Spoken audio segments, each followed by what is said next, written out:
Okay, so this is the continuation of the previous lecture. So in the previous lecture we calculated the autocorrelation function, and the autocorrelation function is given by Rx hat of tau is equal to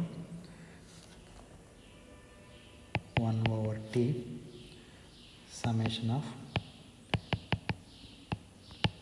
Rn del of t minus n times capital T naught. Okay, where Rn is given by limit t goes to infinity T naught by capital T summation over k ak times a suffix k plus n.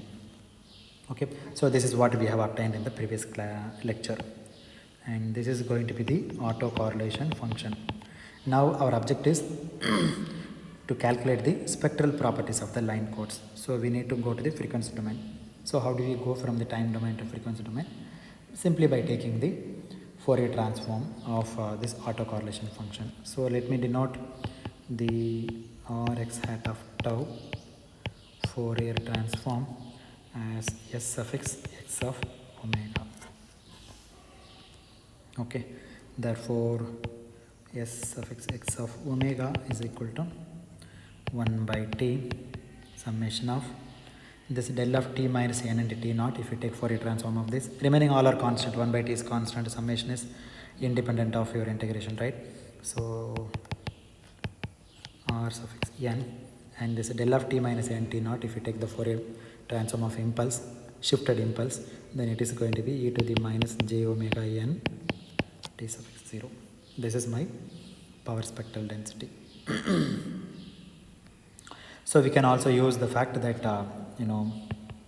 we know that Rn is equal to r suffix minus n. Okay, because autocorrelation function is an even function, right? R suffix n is the same as r suffix minus n. So we can obtain an alternate expression for this. Let me call this is let's say this is 1 and this is 2 and this is 3. So we can obtain an alternate expression for 3. So how do you obtain this? You can write this summation as 1 over t summation of n is equal to minus infinity to minus 1 Rn e to the minus j omega n t naught plus, when n is equal to 0 you'll get r0 plus summation of n is equal to 1 to infinity Rn e to the minus j omega n t naught. When n is equal to 0, this term will become 1. Okay, so that is why you got only r0. Now we know this r suffix n is the same as r suffix minus n. If you substitute n negative value here, then both are same. So therefore 1 over t, this r suffix n is the same. You can pull out outside of that, then summation of n is equal to, you do some small manipulation in this expression. Okay, so what you do is you substitute in this one, substitute n is equal to minus m, right? So if you substitute n is equal to minus m, then 1 over 0, then it will become m is equal to plus infinity to 1 r suffix minus m e to the plus j omega m t naught plus r naught plus sigma n is equal to 1 to infinity Rn e to the minus j omega n t naught. And after all, in this summation, m is a dummy variable. So again you change m to n. 1 over t summation of, I can write like 1 to infinity, n is equal to 1 to infinity r suffix minus n. I am simply changing m to n e to the j omega n t naught plus r naught plus this guy comes as it is, summation of n is equal to 1 to infinity r suffix n e to the minus j omega n t naught. And we know this r suffix minus n is the same as r suffix n, so therefore this minus will go away. So you can take it Rn commonly outside, Rn by t summation of n is equal to 1 to infinity e to the j omega. I'm sorry, this n will not come outside because it is inside the summation. Rn e to the j omega n t naught plus e to the minus j omega n t naught. What is this? This is going to be 2 times of cosine. So I can say 2 by t naught summation of n is equal to 1 to infinity Rn cosine of n omega t naught. Okay, and I did a mistake here. What is that mistake? I forgot this r suffix 0. You can add r suffix 0 here, and here also you can add r suffix 0. And this r suffix 0, this 1 by t is common for this guy also, right, from this expression. This 1 by t is common for this guy. So here 1 over t. I think this 1 over t is 0, right? Am I right? I made a mistake somewhere else. 1 second. Yeah, I'm sorry. This is in my notes also it is mistake. Okay.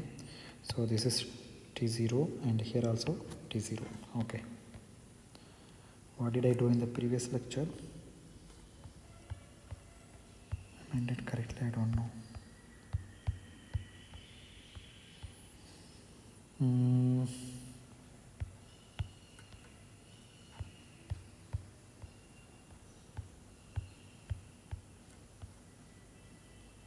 Yes, yeah, it is t0, it is there. Okay, no problem.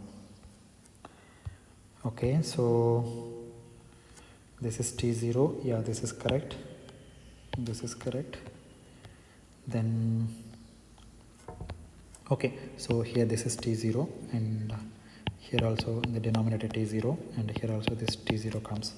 If you rearrange this guy, then you will get 1 minute. You take 1 over t naught commonly outside, r naught plus 2 times summation of n is equal to 1 to infinity Rn cos of n omega t naught. This is the power spectral density. Okay, so what did I do here? I have considered the positive frequencies and negative frequencies to obtain the cosine term. Okay, for non-zero values of n. For zero values of n, then I got this R0. Therefore, let me call this is equation number 4. Equation number 4 is an alternate expression for Sx of omega. So, this is the power spectrum of the impulse train. So, if you remember, we started by saying that we can obtain the power spectrum of the pulse train with an arbitrary pulse shape P of t, right? Arbitrary pulse shape P of t by passing this impulse train through a filter with impulse response of P of t. You take a filter whose impulse response is P of t and input is the impulse train and output is your pulse train. Okay, what is this? Impulse train and this is your pulse train and this is the shape of the pulse. Because we know that del of t, if you convolve with any function p of t, you will get p of t because in the time domain convolution takes place, right? What is y of t? Y of t is x of t convolved with the p of t. What is x of t? X of t is an impulse train. So therefore, the convolution will take place and pulse by pulse if you look at and impulse by impulse if you impulse with corresponding pulse if you convolve, then you will get that particular pulse. Suppose if you have a pulse like this and if you take the convolution of this impulse with this pulse, then if you do the convolution, then you will get the same impulse like this. Okay, therefore in the input side I have the impulse and the output side I have pulse. This pulse is the convolution of your impulse train with the shape of the filter or pulse of the filter response. Okay, let me take my pulses like this. P of t. Now my impulse train will be like this. Like this.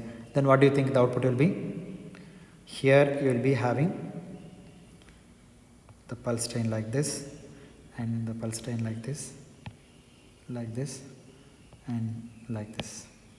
Okay, this is my y of t, this is x of t, and this is p of t. If you do the convolution of these two guys, then you'll get back this, you'll get this. Okay, so that's what in fact, if you want more correct waveform, let's say this is my t naught, it's not in the unit, let's say like this, t naught, then it goes like this, it also goes like this, and this goes like that. I did a mess. Okay, let me draw clearly. See, it goes like that, like this, it goes like this, and like this, like that. So this is my y of t. So in the time domain it is a convolution, but in the frequency domain we know the relationship. Okay, how the relationship looks like.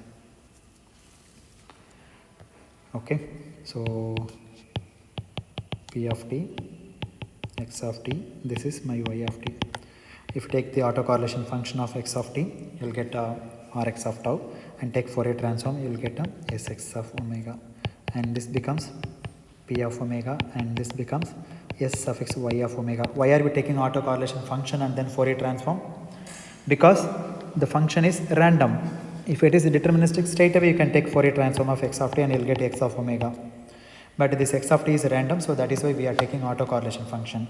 That also not ordinary autocorrelation function, it is time autocorrelation function. You take time from x of t, you take time autocorrelation function. Okay, time autocorrelation function, and from there you take Fourier transform, you will get power spectral density, and that power spectral density is denoted by Sx of omega. Similarly, the output also random, therefore you take a autocorrelation function, and from that you will get R suffix y of tau, and you take Fourier transform, then you will get S suffix y of omega. So the output power spectral density and the input power spectral density are related by the following expression: Sy of omega is equal to Sx of omega, you take P of omega mod squared.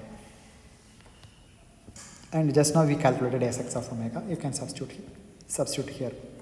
Therefore, Sy of omega is equal to P of omega mod squared multiplied by 1 over T naught R naught plus 2 times summation of n is equal to 1 to infinity Rn cos n omega T naught.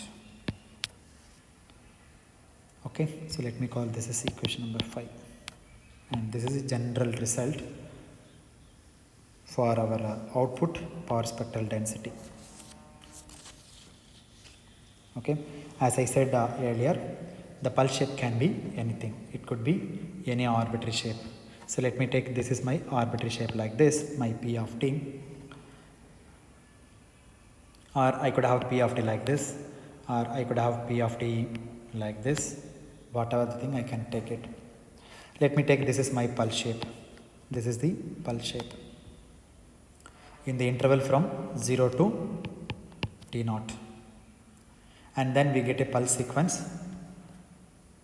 like this. This is one pulse sequence, this is one pulse sequence, this is one pulse sequence, this is one pulse sequence like that, and need not necessarily be rectangular in shape.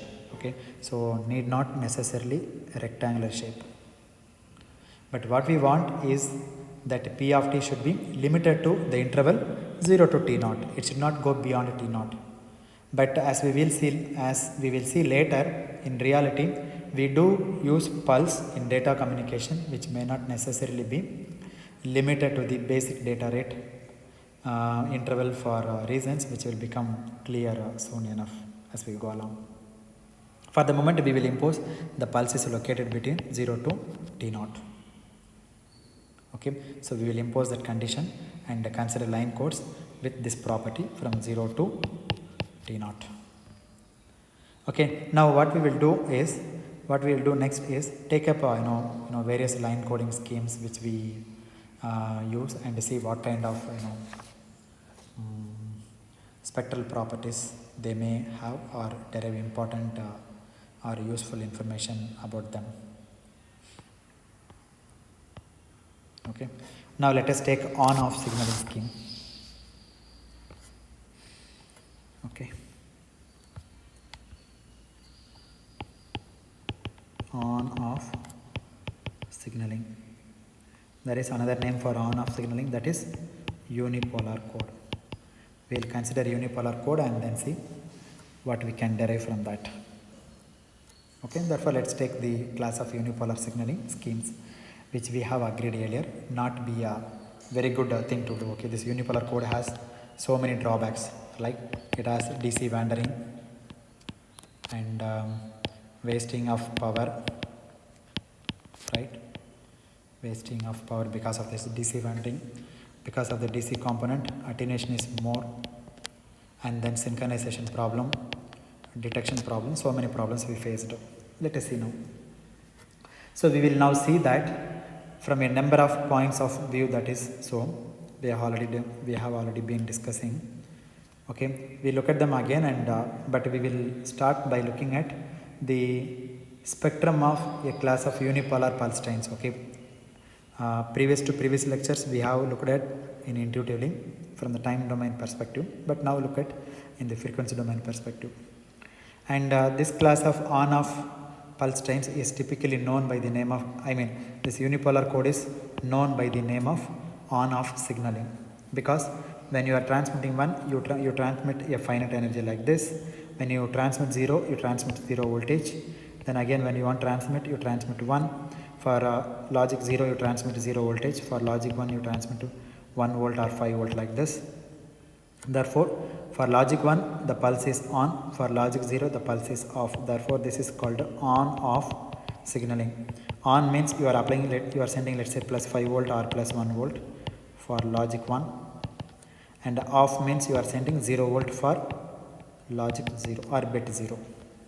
So it is on and off. Positive voltage means on and 0 voltage means off.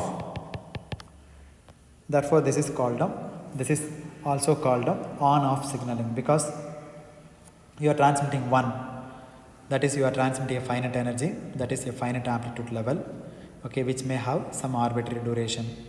It may not necessarily be equal to some arbitrary duration, it may not necessarily be equal to T0, it may not occupy the whole of the interval. If it occupies the whole of the interval, we have one kind of condition. If it doesn't, we have another kind of condition. Okay, so let's say this is my duration.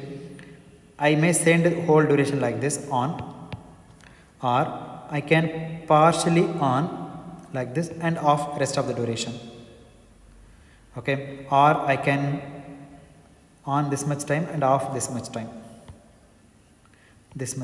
So this is the off time. Okay, or I can on for the whole duration like this. And here T0 equal to capital T0, and let's say here T0 is equal to T0 by 2, let's say.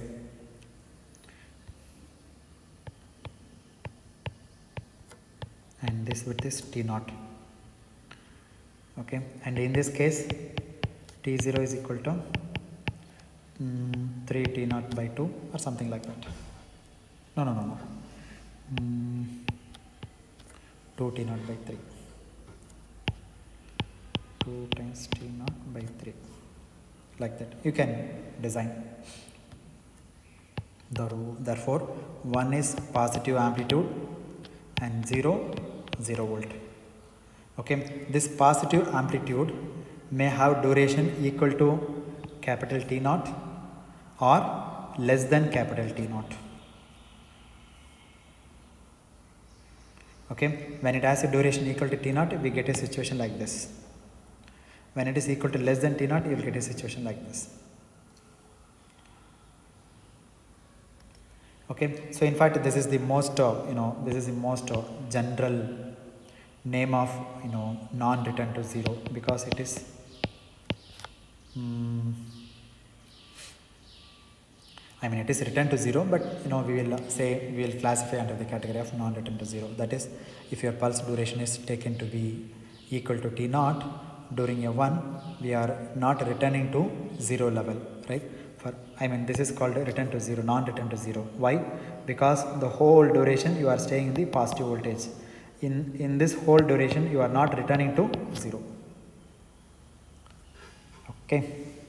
The whole duration we are not returning to the 0 voltage level, and that is what we call non-return to 0 signaling scheme. Say this is my pulse duration, capital T naught. In this duration, the whole duration, my pulse is staying at positive voltage, therefore this is non-return to 0. In case if I consider like this, then this is return to 0 pulses.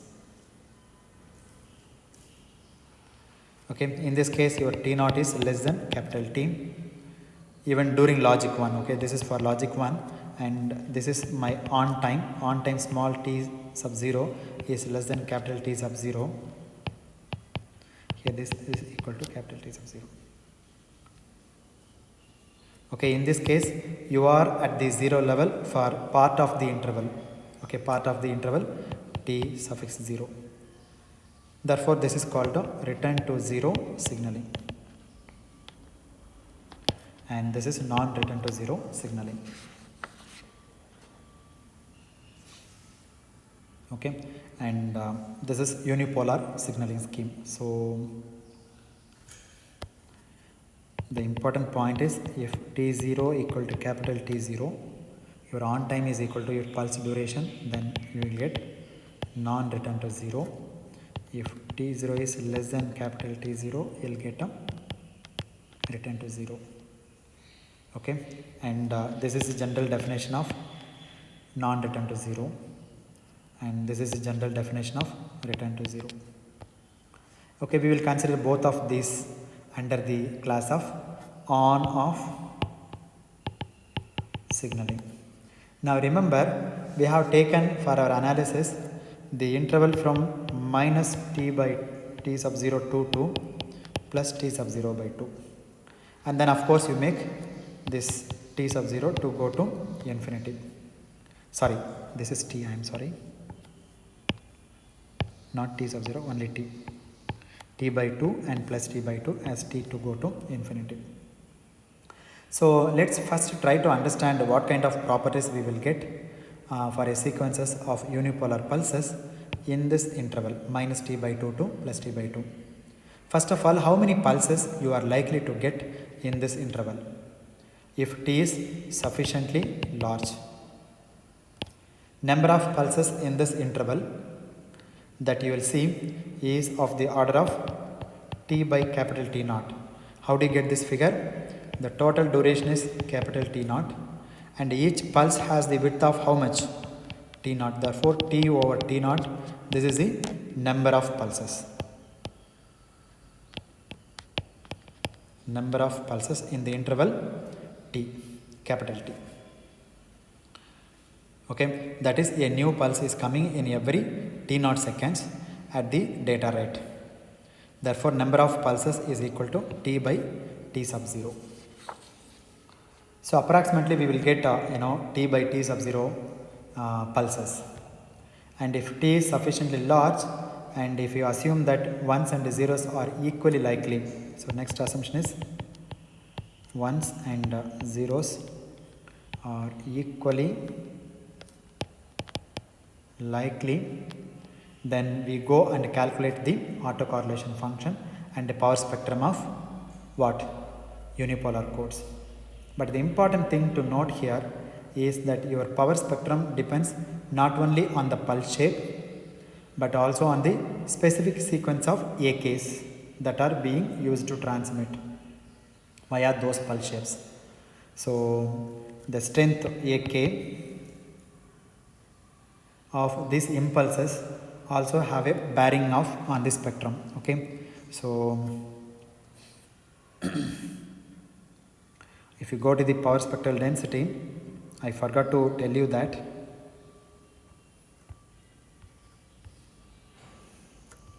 The power spectral density also depends on the strength of the Rn.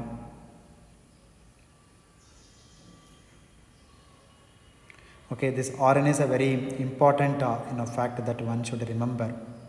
The power spectrum of this Sx of omega, where is it? Yeah, Sx of omega, and this Sy of omega, Sx of omega, and Sy of omega here, Sy of omega, right? Depends on the Rns here. Depends on the Rn. In Sy of omega, it depends on the Ry, Rn, and in Sx of omega, it also depends on the Rn. Okay, Rn is in turn depends on the summation of, what is Rn? Rn is equal to summation over Ak times Ak plus 1. Therefore, the power spectral density depends on the strength of the impulse train. Therefore, the output power spectral density depends on the strength of the Rn, and Rn in turn depends on Ak times Ak plus 1 summation over K. So the specific data sequence that you are transmitting is going to have an important bearing on the output power spectrum, okay, that finally results. So not only just the pulse shape, okay, so two factors are very, very important. Not only the pulse shape, but also amplitude. Okay, how much amplitude you are pumping on these pulses. Okay, so not only just the pulse shape, which is just a multiplying factor here.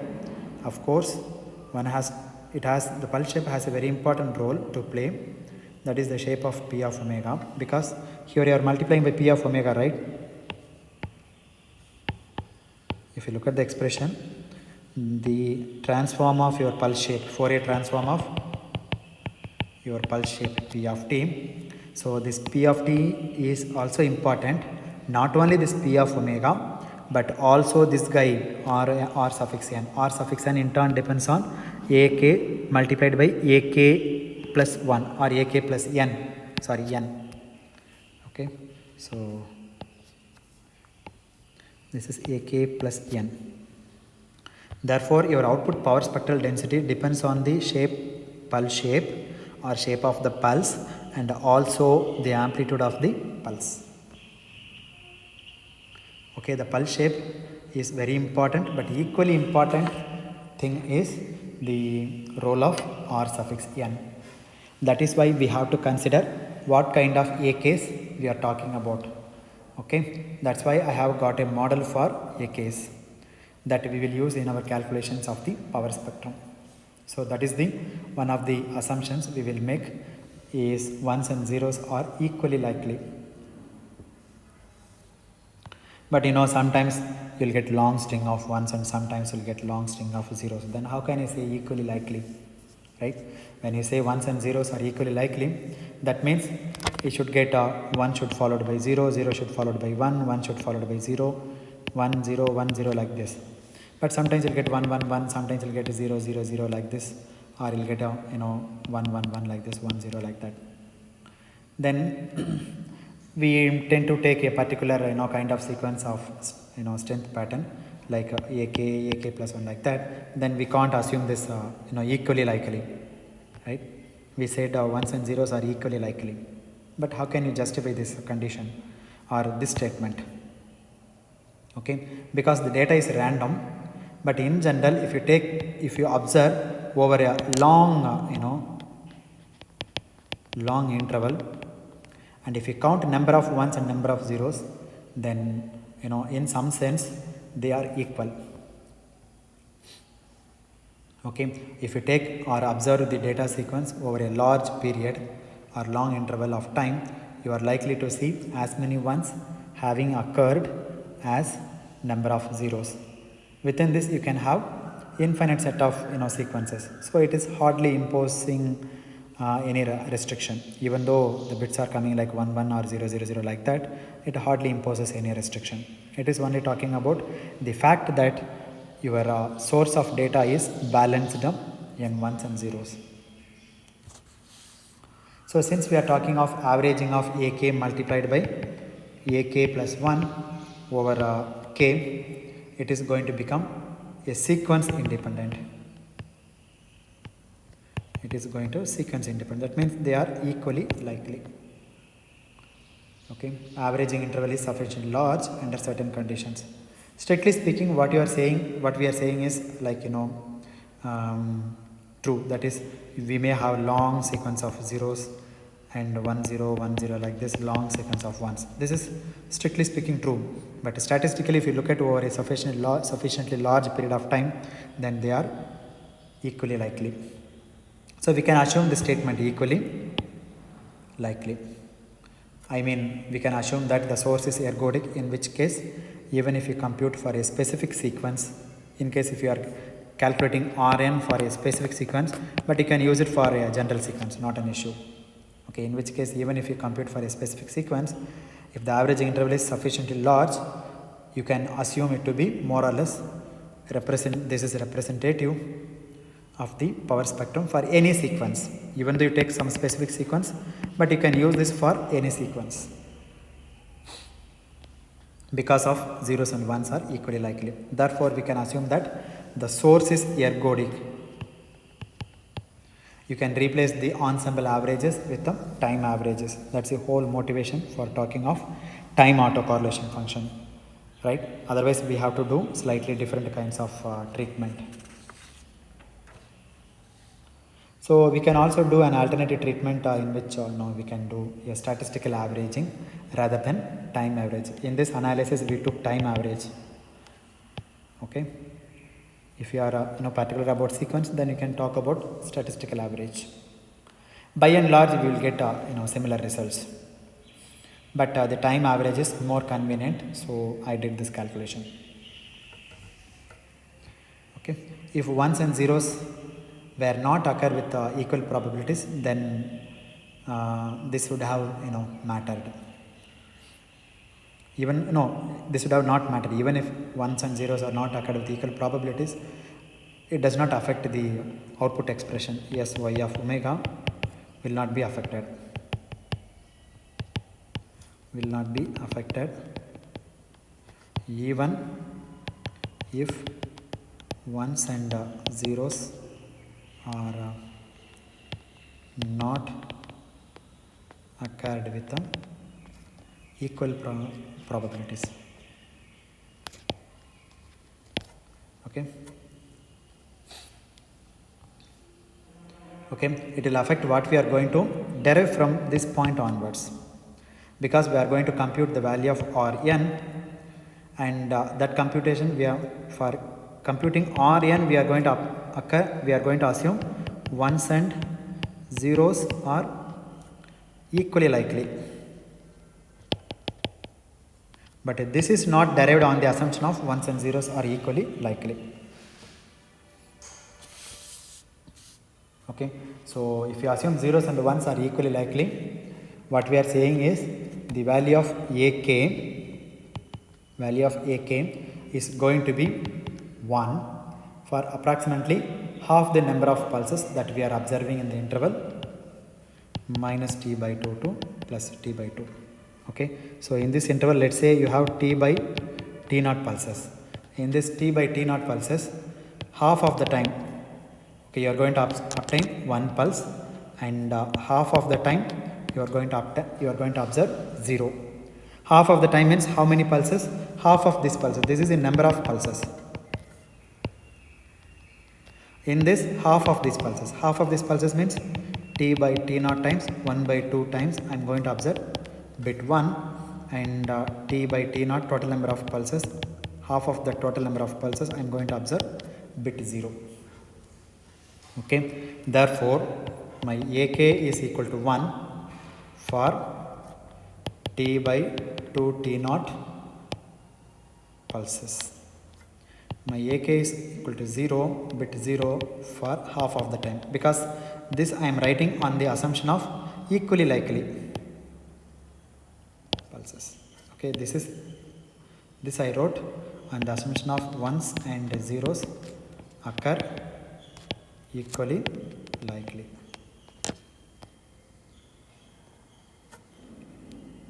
Now, what is RL? RL is equal to limit t goes to infinity t naught by t summation over k ak times ak suffix plus l. Let me write down properly. ak suffix l. Now substitute l is equal to 0. R0 is summation, limit t goes to infinity t naught by t summation over k ak squared, ak times ak. Now what can you say about this summation?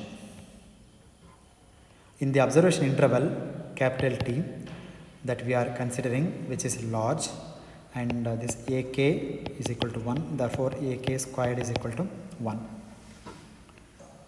right? And this ak squared is equal to 1, you are observing 1 for half of the time, and ak is equal to 0 for half of the time. Okay, only those pulses which contribute to 1, that is going to contribute in this summation. Okay, therefore this is going to be limit t goes to infinity t naught by t. In this summation, half of the pulses are going to contribute 1 and half of the pulses are going to contribute 0. Okay, half of the pulses means what? Here we wrote already t by 2 naught. So t by 2 naught per 2 t naught pulses contributes amplitude 1 squared. Okay, plus t by 2 t naught pulses contributing 0 squared value amplitude. Therefore this is limit t goes to infinity t naught by capital T and t by 2 t naught plus 0, that is this is 0 anyway, t naught t and t, which is anyway the limit is doesn't matter here because t is not there, 1 by 2. R naught is equal to 1 by 2. Similarly, consider now Rn. In the case of R0, you will get 1 by 2. Okay, what is Rn? Rn is equal to, you write the limit t goes to infinity t naught by t summation of ak times a suffix k plus n, where summation is over k. Now consider this pair. It can have the values like see, ak can take value 1 and ak plus n can take value 1. See, ak can take 1 or 0 and this can take 1 or 0. So what are the combinations? It can have the values like 1 times 1 or 1 into 0 or 0 into 1 or 0 into 1, right? So this guy occurs half of the time and this guy occurs half of the time, and this also occurs half of the time and this also occurs half of the time. Okay, so 1 times 1 occurs 1/4 of time, and this occurs 1/4 of time, this occurs 1/4 of time, this occurs 1/4 of time. Okay, again here also we are assuming equally likely assumption that we have made. Okay, so only 1/4 of these terms will really be contributing. Assume that t is, your observation interval is minus t by 2 to plus t by 2 sufficiently large. So 1/4 time we have values, rest of the time this is 0, this is 0 and this is 0. Therefore this summation becomes limit t goes to infinity t naught by t. In the summation we have this product, right? What is that? What are those products? 1/4 of the time this is 1 times 1 plus 1/4 of the time 1 times 0 plus 1/4 of the time 0 times 1, right? Plus 0 times 0. So this will vanish, this will vanish, this will vanish, only this survives. Therefore, how much time this survives? 1/4 of time. Therefore, limit t goes to infinity, t naught by t 1/4. In fact, if you want to write properly, then this is 1/4 of time 1 times 1 plus 1/4 of time 1 times 0 plus 1/4 of time 0 times 1 plus 1/4 of time 0 times 0. So this is 1. Actually this is, yeah, it is not square.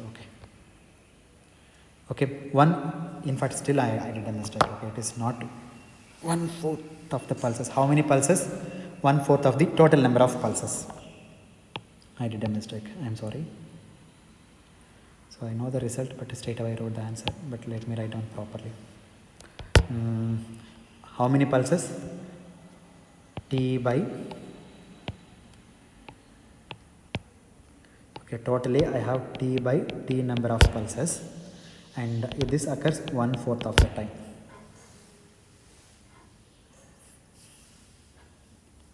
Okay, times the amplitude is 1 by 1. Okay, this many pulses has this combination, right? Total number of pulses will be t by t naught. Out of this total number of pulses, 1/4 of the pulses has 1/4 of the pulses has the combination of 1 by 1. Similarly, I have total number of pulses t by t naught. In this 1/4 of the pulses have the combination of 1 by 0, right? Therefore, t by t naught times 1 by 4, 1 times 0, plus t by t naught times 1 by 4, 0 by 1, plus t by total number of pulses, or t by t naught times 1 by 4 times 0 by 0. So the second term, third term and fourth term will vanish. Only the first term survives. Therefore, you write t by t naught, and this is not 0. Therefore, this t0 both will get cancelled. It is 1/4. Okay, so what is Rn now? Rn is equal to 1 by 4, and R0 we have calculated, that is 1 by 2, and here n is not equal to 0.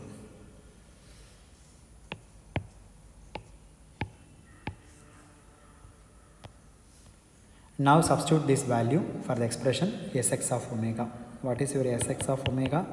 Sx of omega is equal to, let me go back to the expression, and then after substitution, let me write down.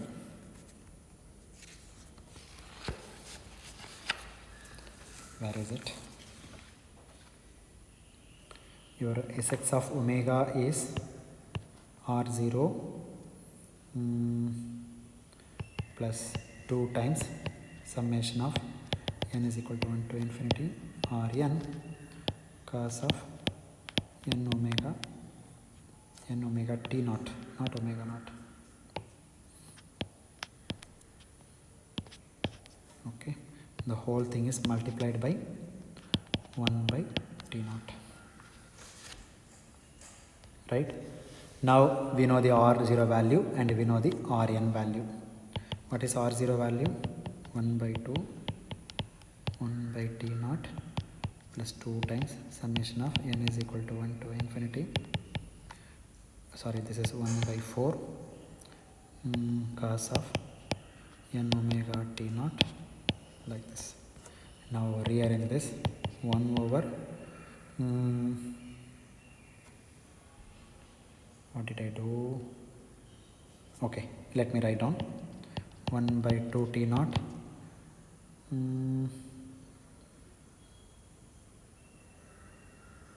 okay,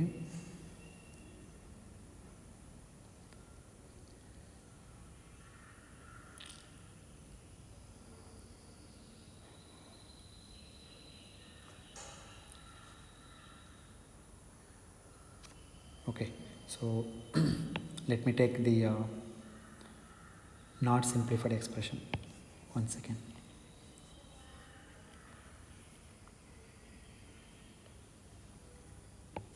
So the original expression Sx of omega is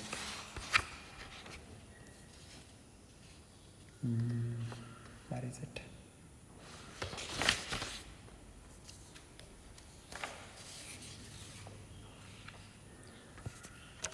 Let me write down.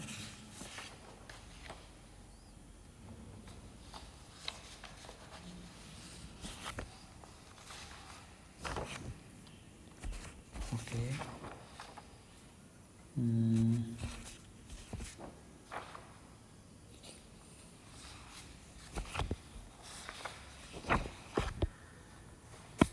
It will be somewhere else.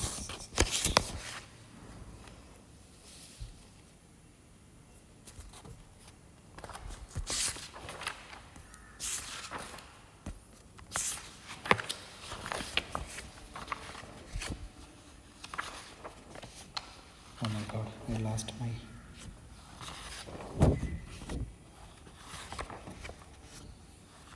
expression. Okay, it doesn't matter.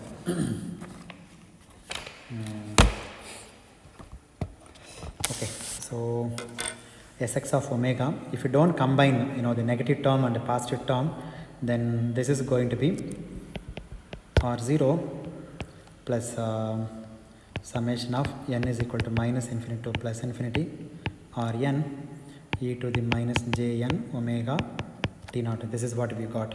If you combine positive frequencies and negative frequencies and using the evenness and oddness of your autocorrelation function, then we would have got that cost term. Okay, let us keep it as it is. What is R0 multiplied by 1 by t naught? I'm sorry, again I wrote wrongly. I think this is so this is going to be summation of n is equal to minus infinity to plus infinity Rn e to the minus jn omega naught, j omega t naught. This is what we got it in the previous lecture, right? Please recall this. Now this I can write as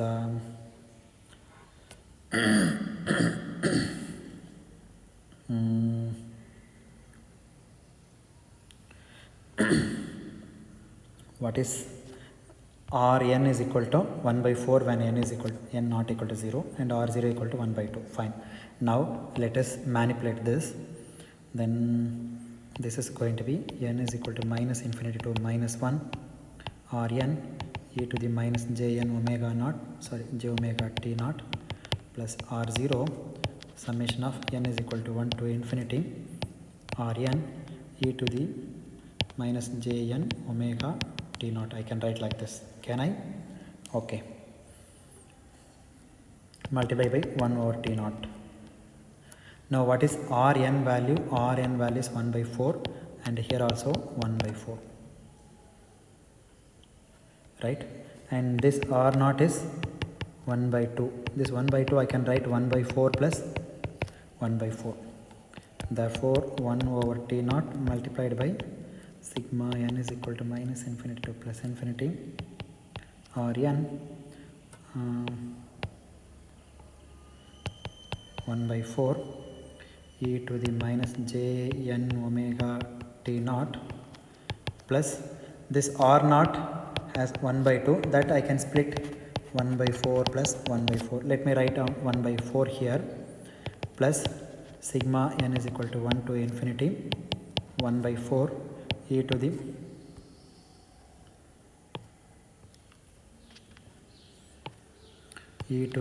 minus j omega e to the j times 0. Instead of n I substitute n is equal to 0 omega t naught plus summation of n is equal to 1 to infinity 1 by 4 e to the minus jn omega t naught plus 1 by 4. Okay, like this I can write. Just I am manipulating, that's all. Now consider these terms. See, here also I have 1 by 4, here also 1 by 4 and here also 1 by 4. e to the minus j n omega naught, here also e to the minus j n omega naught. I can combine these two guys and with this central guy. So I can write 1 over t naught summation of n is equal to minus infinity to plus infinity, because it includes the zeroth term also. 1 by 4 e to the minus j n omega t naught plus this 1 by 4. So this is 1 by 4 t naught plus 1 by t naught summation of 1 by 4 e to the minus j n omega t naught. This 4 you can bring it outside of the summation. Then 1 by 4 t naught plus 1 by 4 t naught summation of e to the minus j n omega t naught. What is this? This is my Sx of omega. Okay. And now look at this guy. What is this? This is the complex exponential form, right? We wrote in the, because why did I write like this? Taking Fourier transform is manipulation is very simple in exponential form. Complex exponential form. Handling cos terms, sine terms, tan terms and all difficult. Okay, but handling exponential terms are very, very simple and very easy. So that's why I have not done this, and I have deliberately split the R0 term. Where is R0? Yeah, this R0 term deliberately I split into 1/2 plus 1/2. Sorry, 1/4 plus 1/4. So that I can write in this compact complex exponential form. Now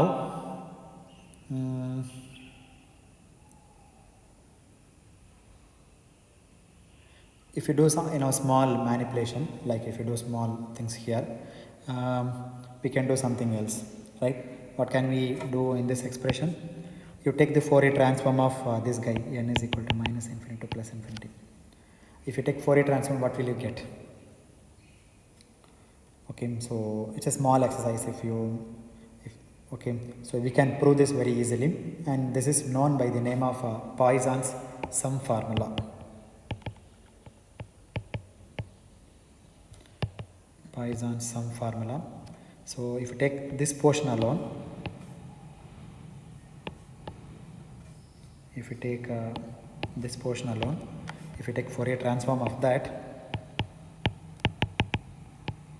e to the minus j n omega t naught, it's a complex exponential. If you take Fourier transform, you will get a delta function. So in the frequency domain, del of omega minus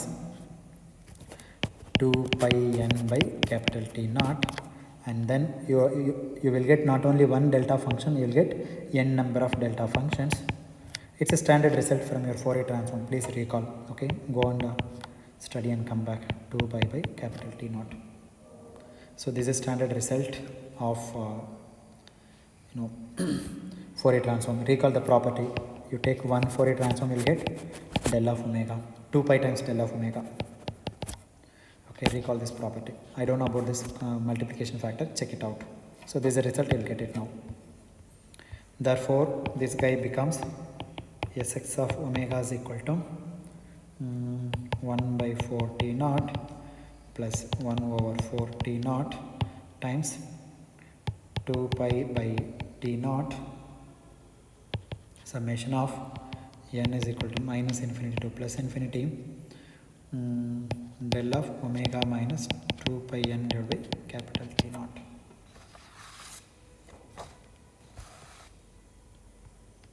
So this I can say 1 over 4 t naught plus 1 over 4 t naught squared summation of del of omega minus 2 pi n divided by capital T naught. Okay, that's it. This is my Sx of omega, power spectral density of the impulse train. I think in this class and the previous class we have done a lot of maths, but this is more or less a final point of maths. Okay, so let's see just a few more equations. before we wind up this lecture. Okay, how do you find out Sy of omega, output power spectral density? You take the Fourier transform of the pulse shape mod square and multiply by Sx of omega. Therefore, this is P of omega mod squared. You take this 4 by T naught commonly outside, 4 T naught, then you'll get 1 plus 1 by T naught, sorry, 2 pi. Where is 2 pi? Yeah, 2 pi. Here I forgot 2 pi. 2 pi summation over n is equal to minus infinity plus infinity del of omega minus 2 pi n by capital T naught. So what is P of omega here? P of omega is the Fourier transform of your P of t. Okay, this is my Sy of omega. Now let us consider the return to zero case situation or z case. Assuming that your pulse P of t has a duration equal to T naught by 2. See, let's say this is my pulse duration T naught, but you half the duration your pulse is on.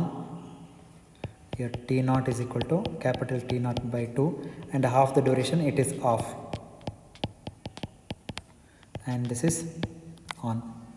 And this is called a return to zero waveform.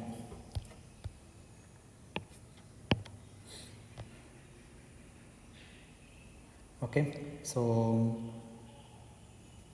this is my, let's say, P of t. My basic pulse P of t is like this. Half of the duration, half of the pulse duration it is on and half of the duration it is off. Therefore, T naught by 2 is the on time and T naught by 2 is a duration where the pulse is off. 0 voltage or transmitting.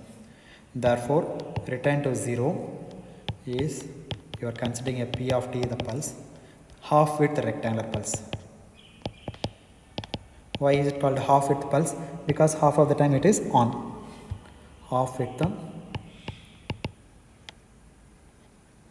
rectangular pulse. Now how do you write this half width rectangular pulse mathematically? Pi of t by capital T. If you write like this, it is a full width pulse, but if we are talking of half width pulse, so by 2. Okay, width is the denominator, we generally write width, so width is T naught by 2.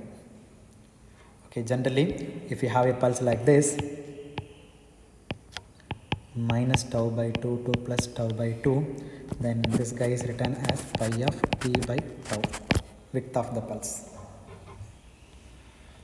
But here what is the width of the pulse? Width of the pulse is t by 2. So that is why in the denominator we got t by 2. And this is a more general notation for rectangular pulse. And this is denoted by pi. It is just a notation. And this is a notation for,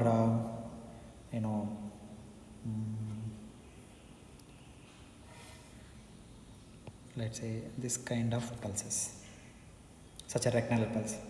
And if you take Fourier transform of this P of t, you will get P of omega, right? So if you take Fourier transform, the result is a well-known result, that is sinc function T naught by 2, sinc of omega T naught by 4 pi. And we get our final result. What is our final result? Sy of omega is equal to P of omega mod square. Therefore, T naught square by 4 times sinc squared of omega T naught by 4 pi whole divided by what? 4 T naught. 4 T naught, and then multiply by 1 plus 2 pi by T naught summation n is equal to minus infinity plus infinity del of omega minus 2 pi n divided by T naught, right? So this T naught and the square will get cancelled. So this is T naught by 16 sinc squared of omega T naught by 4 pi multiplied by 1 plus 2 pi by T naught summation of del of omega minus 2 pi n divided by capital T naught, where n is minus infinity to plus infinity. That's it. So this is the output power spectral density for return to zero line code. Okay, so in the next lecture we will try to understand the nature of the power spectrum of this return to zero, and then we will look at a non-return to zero signal with respect to on-off signaling scheme. Okay, and then go on to the other forms of line coded signals like bipolar, AMI, and etc. etc. Okay, so let me stop at this point. In the next class we will look at this code in detail. Okay, so what is the implication of this expression? So let me stop at this point. Thank you very much.